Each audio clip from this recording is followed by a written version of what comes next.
So much about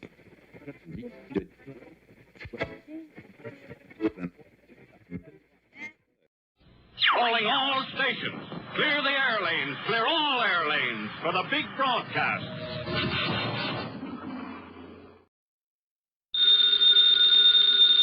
Ladies and gentlemen, the ringing of that phone bell means mystery, adventure. Nero Wolfe's office, Archie Goodwin speaking. Yes? Yes, I know that in 48 hours it's going to be Christmas, but who is this? Who? Look, I'm a big boy now, so... Okay. Tonight at 8. Goodbye. What the devil was that? This may come as a shock to you, Mr. Wolfe, but that was Santa Claus. You've been drinking. Uh-huh, the usual, milk. He's coming to see you at 8. He's got a problem. Indeed. It seems that some low, not to mention murderous character is going around slaughtering Santa Clauses.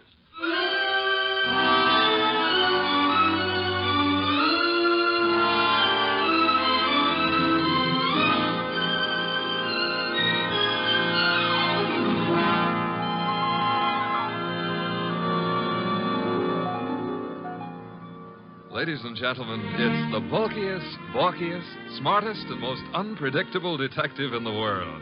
That chair-born genius, Nero Wolfe. Created by Rex Stout and brought to you in a new series of adventures over this NBC network in the person of Mr. Sidney Greenstreet.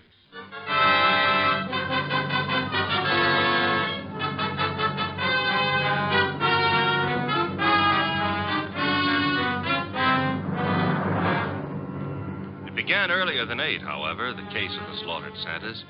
It began, to be precise, on the corner of 34th Street and Carlisle. The hour was close to 6, the weather cold, the sky dark. How you doing, Santa? I'm freezing to death, officer. It's a cold day. You packing up? Yeah, I guess so. Not many people around anymore. Oh, heading for home and dinner. How was the collection? Well, I don't need no armored car, but a few dozen kids are going to have something for their Christmas stockings. Your competition, the guy in the opposite corner, is already scrammed. Probably got low blood pressure. Yeah, give me a hand to get the collection pot off the chains, eh? Sure, there you go. Yeah, thanks. Yeah, I'll just walk you down the block. Got a phone in. Okay, fine. One Santa still left. Wonder what he's waiting for. Santa Claus. Well, watch yourself going down those chimneys tonight, eh? Sure. Well, I'll cut across the avenue here. Be seeing you. Hey, that car coming down the street. Got its lights out. Look out!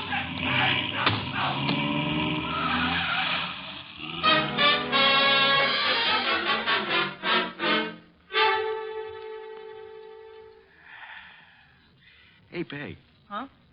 Did I ever tell you I love you? Oh, it's not me you love. It's a hot soup. Now, you're not the only woman who can cook a dish of soup. Huh? It helps, though. I'm just beginning to thaw out. Yeah, that's a cold corner you play Santa Claus on. Well, don't hurt to make a few bucks. I ain't done so good this past year. Well, maybe the next year will be... Oh, well. Besides, I kind of like it, you know. Kids asking questions all day long. Yeah. You know, I wonder how they figure the other two Santas at the intersection. Our kids think of only one thing at a time. More soup? Sure, Peg. You know, one of them other Santas got hit by a car tonight. Oh? Yeah, packed up a few minutes before I did, started crossing the avenue, and bang! You know, hit-and-run driver. Oh, gosh, that's too bad. Was he hurt? Yes, he was killed. Here's your soup. Oh, with traffic the way it is nowadays. Well, I better take a look at the stew. Somebody at the door. I'll get it, Peg. Okay. Yeah, what? Oh! Mike!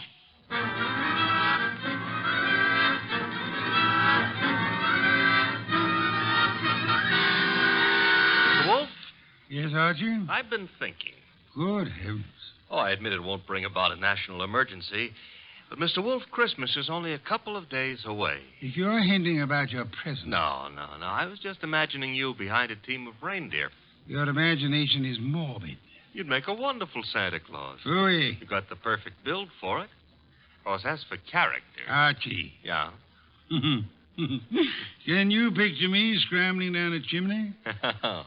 Well, they might have to build bigger chimneys, but Bah. there's that, too. However, That is the front door. true, I was thinking... You might see who it is. Well, if nobody's been lying to me on the phone, that'll be Santa Claus. Let him in. But I haven't decided what I want for Christmas yet, Mr. Wolfe. For example, should she be blonde or brunette, tall or short? Archie. On my way. Good I evening. dislike dawdling on anyone's doorstep. Well, stop dawdling. Come in, please. Mr. Wolfe has been warned of my arrival. He has. Through here. Mr. Wolfe, this is Santa Claus? My name is Barton, John Barton. How do you do, sir? I have no time for the social graces, Mr. Wolfe. I'm about to be murdered. Howdy, in my house, I have objections. I'm a frightened man, Mr. Wolfe. Indeed. This costume you see me in is responsible for it all. Why are you in it? I had a notion it might be, well, entertaining to play Santa Claus in public. I'm a wealthy man, sir. I can afford to have whims. Therefore, I have assumed this masquerade. However, it apparently is going to be the death of me. Mr. Barton, you have adequately conveyed an atmosphere and an emotion. I suggest you concentrate on facts now. Very well. I have been acting as Santa Claus for the Tuberculosis Fund. My station is the corner of 34th Street and Carlisle Avenue. I might add the northeast corner. Why? Because at that intersection there have been two other Santa Clauses. One on the southeast corner and one on the southwest corner. 3 Santa Clauses, then, on 3 corners. Yes. Now then, earlier tonight, the man on the southwest corner started home. He was crossing the avenue when he was run down and killed by an automobile. A regrettable accident. The car was running without lights. It deliberately ran the fellow down and then vanished. Not an accident, Mr. Wolfe. You saw this yourself? I did. One Santa Claus dead. The man on the southeast corner got home all right. According to the radio news flash, that's where he was killed by bullets. Coincidence? Possibly, but I wouldn't want to risk my life on the chance. This is Friday night. In the nature of things, you would have made 2 more appearances. Very well, Mr. Barton. I'll write you a check as a retainer, then hurry along home. I'm late now. No. I beg your pardon. You will neither hurry home nor notify anyone at your home of your whereabouts. But You will remain here until such time as I think it's safe for you to leave. The house is well guarded. I can't do that. In which case, I cannot accept you as a client. I fail to understand. Mr. Barton, it is very easy to murder someone. Avoiding the consequences of such an action is something else again.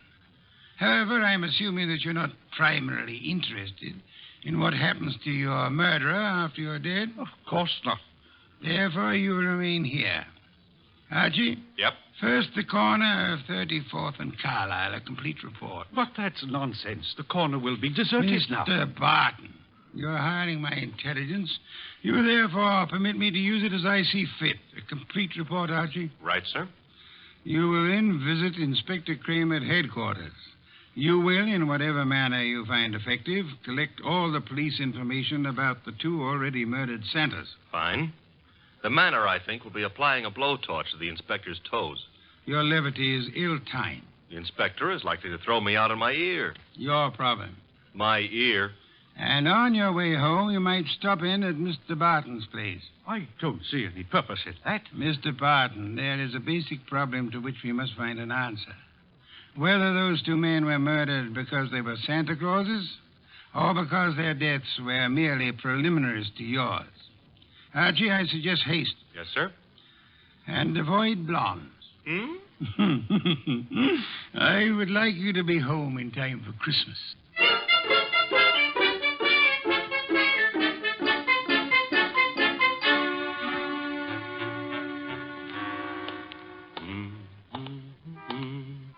Hey, Bud. Yeah? Got the price of a cup of coffee? You sure you mean coffee? Either you're gonna dig it up or you ain't. Never mind the questions about my personal affairs, see? Oh, I apologize. Here. 2 bits. Thanks. You're welcome. Don't let me keep you. You're not. 34th and Carlisle, huh? During the day filled with milling throngs. Hey, that's a nice phrase. I'll have to remember it. Milling throngs. And now desolate and deserted. Well, that's life. Is that a fact? That's philosophy. Yeah? For 2 bits, I don't have to listen to no philosopher, see? Good night, Bud.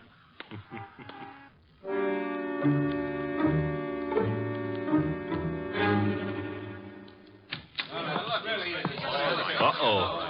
The inspector's got company. If all you reporters will shut up and ask your questions one by one, I'll answer them. Inspector Kramer, it's true a couple of Santa Clauses have been knocked off tonight?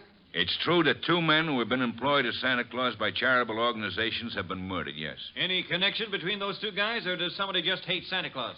Well, so far as we know, there is no connection. That means it could be maybe some kind of maniac who decided he doesn't like Christmas or Santa Claus. Is that right? The department is investigating along those lines. Like how?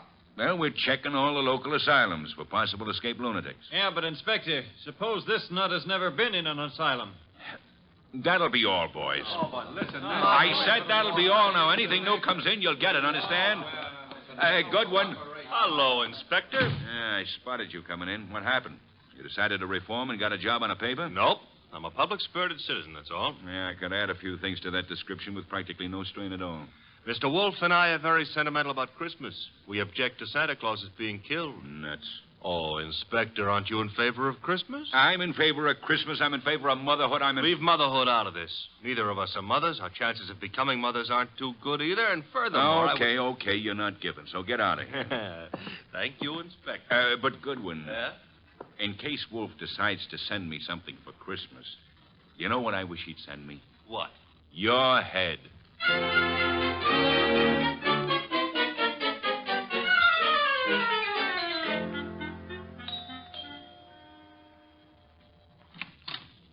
Well, now I know what I want for Christmas.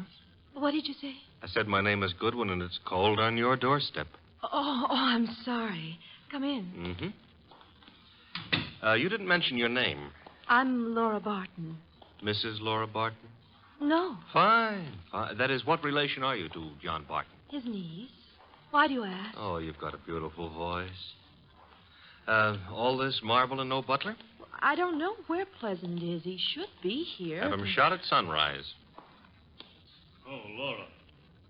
Wayne, this is Mr. Goodwin. I never heard of him. What does he want? Well, I don't know. Wayne what? Stevens? Uh-huh. Friend of Mr. Barton? Half-brother, but we seem to be doing all the answering. How about your answering some questions, Goodwin? I'll try. Come into the library.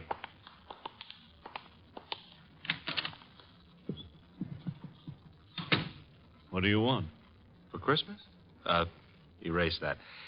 I would like to see Mr. Barton. He's not home. Where is he? Don't you know? I wouldn't have come here asking for him if I did, would I? I suppose that's true. What did you want with him? Conversation. About? Anything. You see, I like to talk to rich men. Are you rich? I can't play the piano either. You could always learn.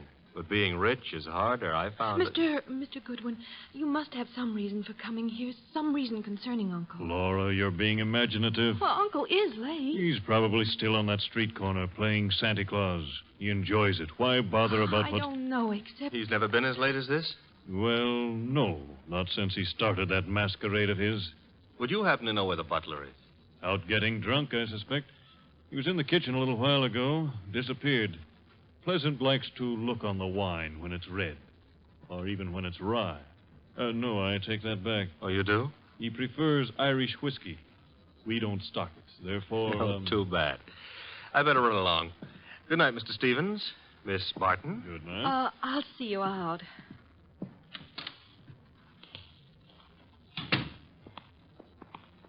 Prettiest butler I ever saw. Blonde. Now, old Dr. Tidmouse always said, beware of blondes because... Mr. Goodwin, Well, I'm waiting. Mr. Goodwin, you must know something about Uncle, something you didn't want to tell us. Makes you think so? Well, otherwise your visit was just pointless. Let's suppose I know. Now, I might be a kidnapper. Oh, no. My honest brown eyes. Your first name is Archie, isn't it? Archie? Archie Goodwin. Goes together nicely, don't you think? You work for Nero, Wolfe. You're going back to him now? I might be, but then again, I might be going to the movies. I recognized you. Your pictures have been in the papers. Take me with you to see Mr. Wolfe. You can trust me. I never trust blondes. That's unfair. Well, no, I don't trust brunettes either. Furthermore, I'm not sure Mr. Wolfe would want to see you, so So? So why don't you, trail me home, hmm?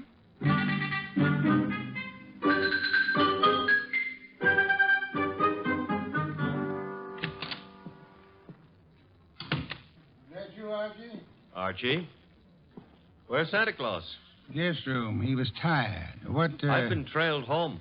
Indeed? By a blonde. Phooey. All right, I admit I didn't make any strenuous effort to shake her off, but she trailed... Where is she? Outside. Good. Your report. Oh, but she might freeze to death out there. That's her problem. Your report, Archie. It's short and simple. It would be simple. I haven't got time to resent that. A blonde is dying. As for the report, corner of 34th and Carlisle is a very quiet spot at night. No one was around but a bum who got into me for a quarter. For coffee, he said. You will not put that quarter on the expense account. Stop worrying. That was a private gesture. There were 4 corners. Corner number 1 had a dress shop on it.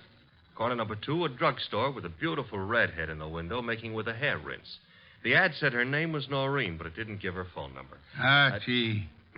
3rd corner was devoted to a shoe store, and the 4th corner had a bank on it. A bank? Uh-huh. Kind of thought we'd have a pause at that point. Mean something? Inspector Kramer's information consisted of... Oh, you're being coy. Kramer furnished the information the police could find no connection between the 2 murdered Santas. Except for the fact that they were both playing Santa Claus. Isn't that a little on the obvious side? This is an obvious case. The Barton home, Archie. Marble and old lace. A butler, his name is Pleasant, was among those missing. Among those present, Laura Barton, the old man's niece, and Wayne Stevens, his half-brother. Ah. Yeah, only for Laura. Stevens was not at all pretty. It was Laura Barton who followed you here. It was Laura. Archie, go upstairs and... Oh, now, wait a minute. The girl, the weather, common humanity demands that you have... Louis, you speak for yourself, not humanity. I'm human. On occasion, a debatable point. Very well. Let her in. Oh, thanks. Laura, come in. Laura Barton, Mr. Wolfe. How do you do? How much money do you inherit on the death of your uncle? What? That is known as the shock treatment. However, I need an answer. Uncle isn't dead, is he? That, for the moment, is irrelevant. How much? Half his estate. The other half? Wayne, Uncle's half-brother. Very well. Archie, will you go upstairs and inform Mr. Barton that his niece is here? Uncle is here? On my way.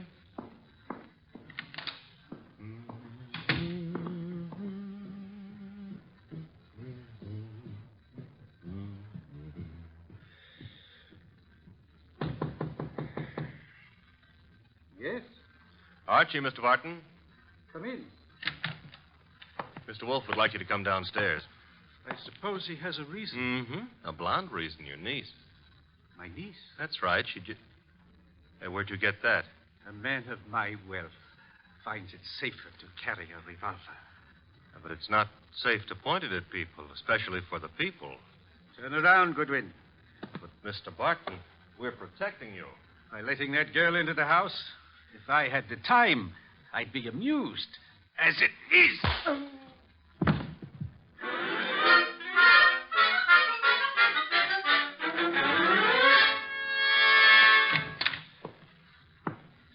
Archie, you been drunk?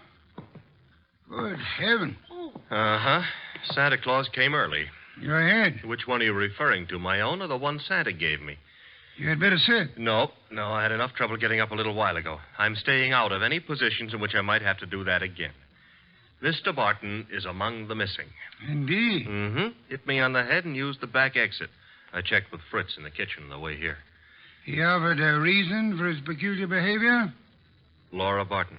So? I don't understand. Uncle wouldn't do... Uncle apparently has.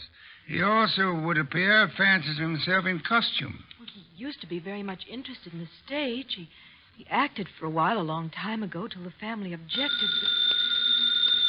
Archie? Got it. Nero Wolfe's office. Archie Goodwin speaking. You recite very nicely, Goodwin. This is Kramer. Let me have Wolfe, huh? Mr. Wolfe? Inspector Kramer. Yes, Inspector? The papers haven't been carrying it, Wolfe, but you're working on the Santa Claus case, aren't you? Possibility? You didn't send Goodwin down to headquarters on a possibility. Never mind. We're working on a line down here, Wolf. Now, look, if it doesn't strain your professional ethics, you might be able to help. How? There's a bank on the corner of 34th Street and Carlisle. We got the thought that suppose a gang was preparing to take that bank tomorrow morning. Those Santa Clauses have been on the corner for nearly a week now. They might have noticed something about the bank's routine, guards or what have you, that could interfere with the gang's plan. A mighty ingenious and imaginative thought, Inspector. Hey, you didn't say yes or no. I have at the moment no opinion. That's all you're going to give us? At the moment. However, Inspector, in a very little while I shall give you, the murderer. Archie, Miss Parton will remain here. As for you... Yeah? You return to 34th Street and find our coffee-loving friend. You will persuade him in whatever manner you think best to return here with you. Huh? Yes. You know, I think it possible you may be able to put that quarter on the expense account after all.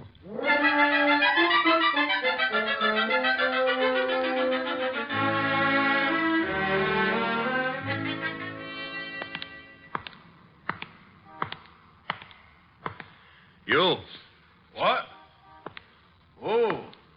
Why, I've seen you before. Yeah, I've learned to love the neighborhood. That's why it's going to break my heart. What is? Leaving it with you. With... It's sensitive about having guns pulled on me tonight. Let go of me, will you? Not until I tell you that, let go Yeah. of me, will you? Gun looks in a lot better shape than you do. You're coming with me. Oh, where? Mr. Wolfe would like to see you. Nero Wolfe? Yeah. Well, why? He's trying to salvage a quarter.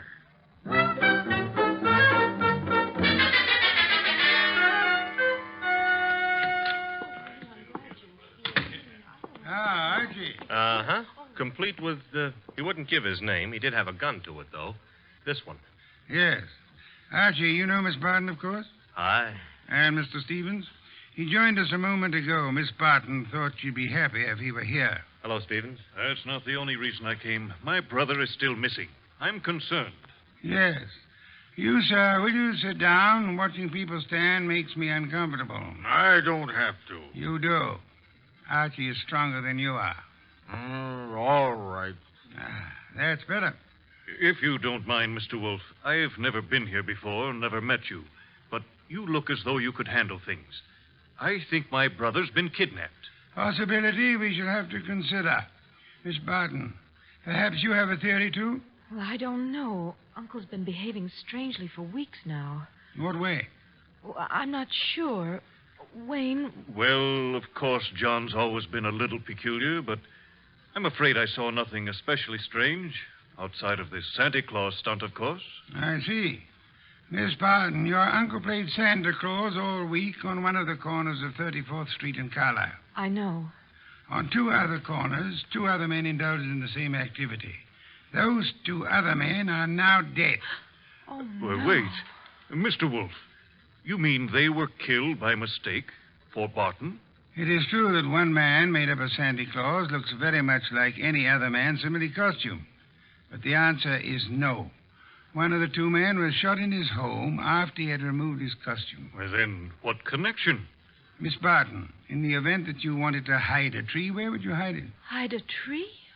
Why, I wouldn't even begin to know. If you were very clever, you would hide it in a forest. If you wanted to hide a murder and were very clever, you would adopt the same principle. Wait. You mean that if someone wanted to kill Uncle and didn't want to be suspected, he'd... Go about murdering several people with an ostensible, if lunatic, reason. He would, let us say, go about killing Santa Clauses. I get it. Then people would think the man he really wanted dead for a special and private reason had been killed for something that didn't point to him. True. That was why two Santa Clauses were murdered tonight. The third Santa Claus, however, the real object of the murderer's attention, was luckier or suspicious. He fled. Do I have to hang around here and listen to all this? You do, my unwashed friend. Mr. Barton fled, and the murderer was in a quandary. He had, so to speak, invested in two murders merely to make the third one confusing. But he found himself unable to commit that third murder. He couldn't find his victim. Could he ask the police to do so? Hardly. but he might try to inveigle a private detective such as myself into the job. That makes sense, Mr. Wolfe, but why would my brother have deliberately fled from your house? I mean, he was protected here, so... But do I make myself clear? Very clear, Mr. Stevens. Archie, that gun you took from the dirty gentleman, you still have it? I still have it. Then would you mind pointing it at Mr. Stevens here until the police remove him?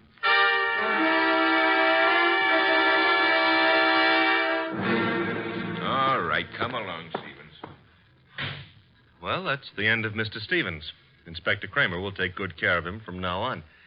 But now, Mr. Wolfe, Laura and me and the refugee from a washcloth over here would still like to know how and why and who was involved. I knew two people had a motive for John Barton's death. Laura Barton and Wayne Stevens. One of them proceeded to kill Santa Clauses in the hope that the police would assume those killings to be the work of a lunatic. The paper certainly hopped on that assumption. Yes. However, John Barton, aware that his life was in danger, escaped his murderer and hid. In this house? No. A man in Santa Claus costume came here and said he was Barton. However, he was an obvious imposter. He proved that by his flight when his niece came here. You mean he could fool you, but he knew he wouldn't be able to fool me, so... Precisely, therefore, was not Barton. Who was it? Who else had disappeared at the propitious moment? The butler, Pleasant. True. I distrust coincidence. Stevens needed an accomplice, hence he sent Pleasant here. And Pleasant would give you a song and dance about Barton's danger and then scram. You'd start investigating, discover Barton was missing, try to find him, and lead Stevens to his victim, huh? I frustrated that part of the plan by insisting on Pleasant's remaining here, which he did until... That part of it's fine. But how did you choose between Laura and Stevens?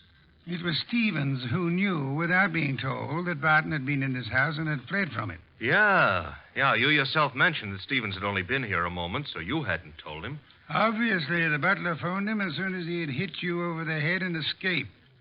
Furthermore, the butler masquerading as Barton had attempted to throw suspicion on Miss Barton. That convinced me of her innocence. Well, you've done it again, Mr. Wolfe, except for one minor detail.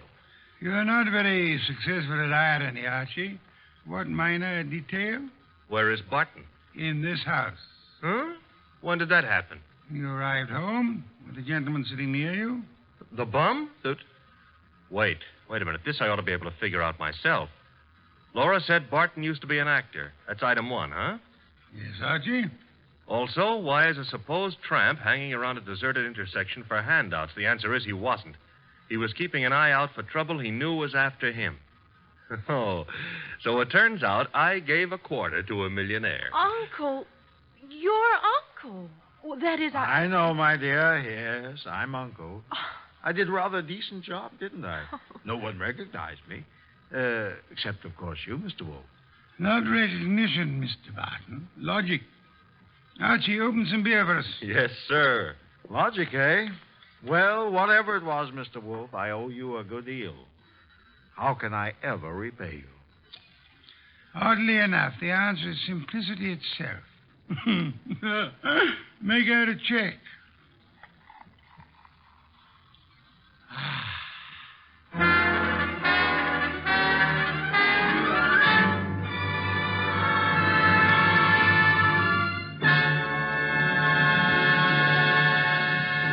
You have been listening to The New Adventures of Nero Wolfe, starring Sidney Greenstreet.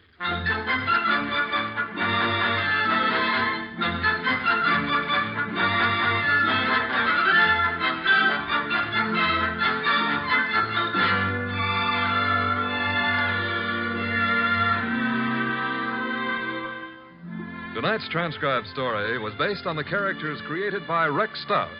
This is an Edwin Fadiman program produced and directed by J. Donald Wilson. In the cast were Larry Dobkin as Archie Goodwin, and Howard McNear, Grace Lennard, Vic Rodman, Herbert Butterfield, Bill Johnstone, Gene Bates, and Bob Bruce. Next week at this same time, Nero Wolfe and Archie will bring you The Case of the Bashful Body. Don Stanley speaking. 3 chimes mean good times on NBC.